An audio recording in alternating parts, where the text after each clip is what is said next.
नमस्कार दोस्तों, आप सबका स्वागत है हमारे चैनल पर। ऋषि विश्वेश्रवा ने ऋषि भारद्वाज की पुत्री इलाविदा से विवाह किया था, जिनसे कुबेर का जन्म हुआ। विश्वेश्रवा की दूसरी पत्नी कैकसी से रावण, कुंभकर्ण और विभीषण और शूर्पणखा पैदा हुई थी। मंदोदरी से रावण को जो पुत्र मिले उनके नाम है मेघनाद, महोदर, प्रहस्त, विरूपाक्ष, भीकम, वीर।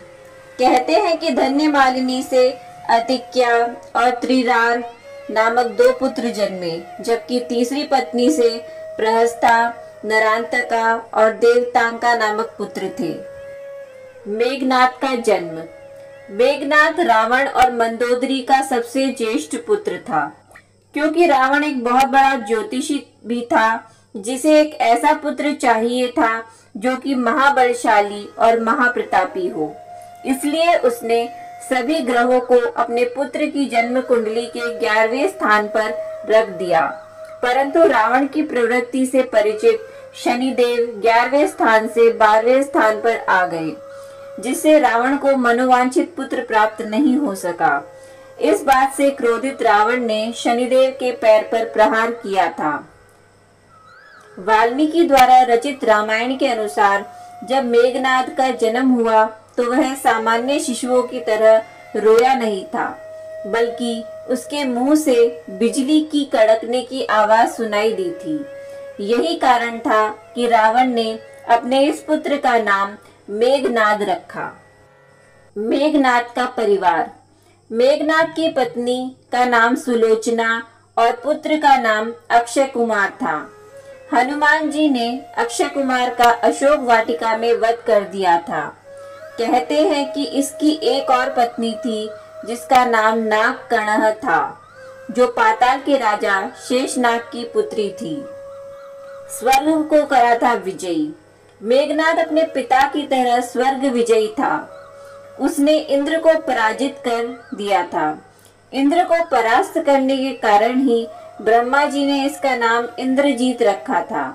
मेघनाद का मूल नाम घननाद था, लेकिन इंद्र को हराने के बाद इसे इंद्रजीत, वासवजीत, शक्रजीत इंद्र कहा गया। ब्रह्मा से मिला था वरदान।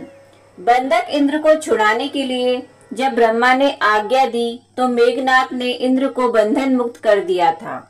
इस पर ब्रह्मा ने कहा, वरदान मांगो। तब मेघनाद ने अमरता का वर मांगा, लेकिन ब्रह्मा ने कहा कि यह देना संभव नहीं है, लेकिन उन्होंने उसके सामने ही वर जरूर दिया। वर अनुसार अपनी कुल देवी प्रत्यांगिरा के यज्ञ के दौरान मेघनाद को स्वयं त्रिदेव नहीं हरा सकते हैं और नहीं मार सकते थे। मेघनाद के गुरु कौन थे? मेघनाद ने शुक्राचार्य और साक्षात महादेव से शिक्षा प्राप्त की थी। महादेव शिव से प्रशिक्षण प्राप्त कर लगभग सभी दिव्य शास्त्रों का ज्ञाता बन गया था। किशोरावस्था की आयु होते होते इसने अपनी कुल देवी निकुंभला के मंदिर में अपने गुरु से दीक्षा लेकर कई सिद्धियां प्राप्त कर ली थी। जब मेघनाद युवा अवस्था में पहुंचा तो उसने कठिन तपस्या के बल पर संसार के 3 सबसे घातक अस्त्र प्राप्त कर लिए थे। अतिमहारथी योद्धा। आदिकाल में अब तक यही एकमात्र ऐसा योद्धा है जिसे अतिमहारथी की उपाधि दी गई है। इसका नाम उन योद्धाओं में लिया जाता है जो ब्रह्मांड अस्त्र, वैष्णव अस्त्र तथा पक्षुपात अस्त्र के धारक कहे जाते हैं। इसने अपने गुरु शुक्राचार्य के सानिध्य में रहकर तथा त्रिदेवों द्वारा कई अस्त्र शस्त्र एकत्र किए थे। पितृभक्त थे मेघनाद। मेघनाद पितृभक्त पुत्र था। उसे यह पता था कि राम स्वयं भगवान है, फिर भी उसने पिता का साथ नहीं छोड़ा। जब उसकी मां मंदोदरी ने उसे यह कहा कि इंसान मुक्ति की तरफ अकेले जाता है, तब उसने कहा कि पिता को ठुकराकर अगर मुझे मोक्ष या स्वर्ग भी मिले तो मैं ठुकरा दूंगा। क्या था उनकी मृत्यु का कारण? अपने विशिष्ट रथ पर अत्यधिक निर्भरता, अगस्त्य द्वारा बनाए गए कुछ नए दिव्यास्त्रों जैसे सूर्यास्त्र, इंद्रास्त्र आदि से अनभिज्ञता जो उसकी पराजय और मृत्यु का कारण बनी। कैसे हुआ था मेघनाद का वध? कुंभकर्ण के वध के बाद मेघनाद युद्ध में उतरा। पहले दिन के युद्ध में उसने सुग्रीव की पूरी सेना को हिला डाला। राम और लक्ष्मण भी उसकी मायावी शक्ति के सामने बेबस हो चले थे, क्योंकि उसने अपनी कुलदेवी का यज्ञ प्रारंभ करके ही युद्ध घोष किया था, जिसके प्रभाव से उसका रथ अदृश्य हो जाता था। मौका पाकर उसने राम और लक्ष्मण पर नागपाश का प्रयोग किया और दोनों को मूर्छित कर दिया। नागपाश से मूर्छित व्यक्ति अगले दिन का सूरज नहीं देख सकता था। तब हनुमान जी तुरंत गरुड़ भगवान के पास गए और उन्हें लेकर आए। गरुड़ को देख नाग भयभीत हो गए तथा उन्होंने राम तथा लक्ष्मण को मुक्त कर दिया तथा उनकी मूर्छा टूटी। अगले दिन मेघनाद ने अपने शक्ति बाण से लक्ष्मण जी को मूर्छित कर दिया। तब लक्ष्मण के प्राण को बचाने के लिए हनुमान जी लंका से सुषेण वैद्य को उठा लाए। वैद्य ने हनुमान जी को उपाय बताते हुए संजीवनी बूटी लाने के लिए कहा। उस संजीवनी बूटी से ही लक्ष्मण की मूर्छा टूटी। तीसरे दिन विभीषण के कहने पर लक्ष्मण वहां जा पहुंचे जहां मेघनाद कुलदेवी का यज्ञ करवा रहा था। यज्ञ में कुलदेवी की पूजा करते समय हथियार उठाने की मनाही थी, परंतु फिर भी वहां रखे यज्ञ पात्रों की सहायता से मेघनाद लक्ष्मण से बचते हुए सकुशल लंका पहुंच गया। चौथे दिन मेघनाद को लक्ष्मण ने वीर गति को प्राप्त कर दिया। इसी युद्ध में लक्ष्मण के घातक बाणों से मेघनाद मारा गया। लक्ष्मण जी ने मेघनाद का सिर उसके शरीर से अलग कर दिया और सिर को प्रभु श्री राम के चरणों में रख दिया। सुलोचना लेकर आई कटा सिर। यह कथा हमें रामायण में नहीं मिलती। यह कथा हमें रामायण से उत्तर दक्षिण भारत की प्रचलित लोक कथा में मिलती है। कहते हैं कि यह किंवदंती, इसमें सच्चाई नहीं है। रामायण अनुसार प्रभु श्री राम ने मेघनाद का शव अपने दूतों के हाथ रावण के दूतों को सौंप दिया था। श्री राम मेघनाद की मृत्यु की सूचना मेघनाद की पत्नी सुलोचना को देना चाहते थे। उन्होंने मेघनाद की एक भुजा को बाण के द्वारा मेघनाद के महल में पहुंचा दिया।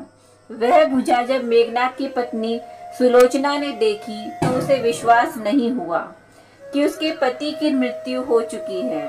तब कटे हाथ ने लिखकर लक्ष्मण का गुणगान किया। रावण को सुलोचना ने मेघनाद का कटा हुआ हाथ दिखाया और अपने पति का सिर मांगा। सुलोचना रावण से बोली कि अब मैं एक पल भी जीवित नहीं रहना चाहती, मैं पति के साथ ही सती होना चाहती हूँ। तब रावण ने कहा, पुत्री 4 घड़ी प्रतीक्षा करो, मैं मेघनाद का सिर शत्रु के सिर के साथ लेकर आता हूँ। लेकिन सुलोचना को रावण की बात पर विश्वास नहीं हुआ। तब सुलोचना मंदोदरी के पास गई। मंदोदरी ने कहा कि तुम राम के पास जाओ, वह बहुत दयालु है। सुलोचना जब राम के पास पहुंची तो उसका परिचय विभीषण ने करवाया। सुलोचना ने राम से कहा, हे राम, मैं आपकी शरण में आई हूँ, मेरे पति का सिर मुझे लौटा दे ताकि मैं सती हो सकूं। राम सुलोचना की दशा देखकर दुखी हो गए। उन्होंने कहा कि मैं तुम्हारे पति को अभी जीवित कर देता हूँ। सुलोचना ने कहा कि मैं नहीं चाहती कि मेरे पति जीवित होकर संसार के कष्टों को भोगे। मेरे लिए सौभाग्य की बात है कि आपके दर्शन हो गए, मेरा जन्म सार्थक हो गया। अब जीवित रहने की कोई इच्छा नहीं है। राम के कहने पर सुग्रीव मेघनाद का सिर ले आए, लेकिन उनके मन में यह आशंका थी कि मेघनाद के कटे हाथ ने लक्ष्मण का गुणगान कैसे किया। सुग्रीव से रहा नहीं गया। सुलोचना के सतीत्व की यह बहुत बड़ी परीक्षा थी। उसने कटे हुए सिर से कहा, हे स्वामी, जल्दी हंसिए, वरना आपके हाथ ने जो लिखा है उसे ये सब सत्य नहीं मानेंगे। इतना सुनते ही मेघनाद का कटा सिर जोर जोर से हंसने लगा। इस तरह सुलोचना अपने पति का कटा हुआ सिर लेकर चली गई। तो दोस्तों, कैसी लगी हमारी ये वीडियो? अगर आपको ये हमारी वीडियो अच्छी लगी हो तो प्लीज़ इस वीडियो को लाइक करें और हमारे चैनल को प्लीज़ सब्सक्राइब करें। धन्यवाद।